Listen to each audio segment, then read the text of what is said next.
ഒത്തിരി ഒത്തിരി സ്വപ്നങ്ങൾ സീരിയലിൻ്റെ ഏറ്റവും പുതിയ പ്രൊമോ റിവ്യൂയിലേക്ക് എല്ലാ കൂട്ടുകാർക്കും സ്വാഗതം. അങ്ങനെ വർഷ ഇനി കാണുന്നതും അതുപോലെ വർഷയുടെ മിണ്ടുന്നതും അത്ര നല്ല കാര്യമല്ല. കാരണം വർഷയ്ക്ക് നല്ല സന്തോഷവും സുഖകരമായ ഒരു ജീവിതം ലഭിക്കാൻ പോകുന്നുണ്ട്. അതിൻ്റെ ഇടയ്ക്ക് ശ്രീ ഇനി ഒരിക്കലും പ്രശ്നമുണ്ടാക്കാൻ പോരുതെന്ന് അഭിരാമി ഉപദേശിക്കുന്നുണ്ട്.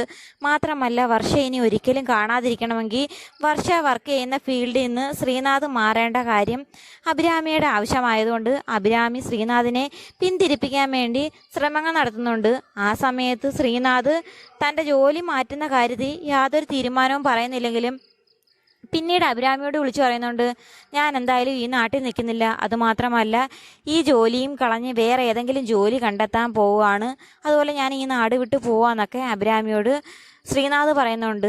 ആ സമയത്ത് അഭിരാമി പറയുന്നുണ്ട്, തൽക്കാലം കുറച്ച് സമയം ഇവിടുന്ന് മാറി നിൽക്കുന്നത് നല്ലതാ, അല്ലാതെ എന്നും ഈ നാട് വിട്ടു പോകേണ്ട കാര്യമില്ലെന്ന് അഭിരാമി ഉപദേശിക്കുന്നുണ്ട്.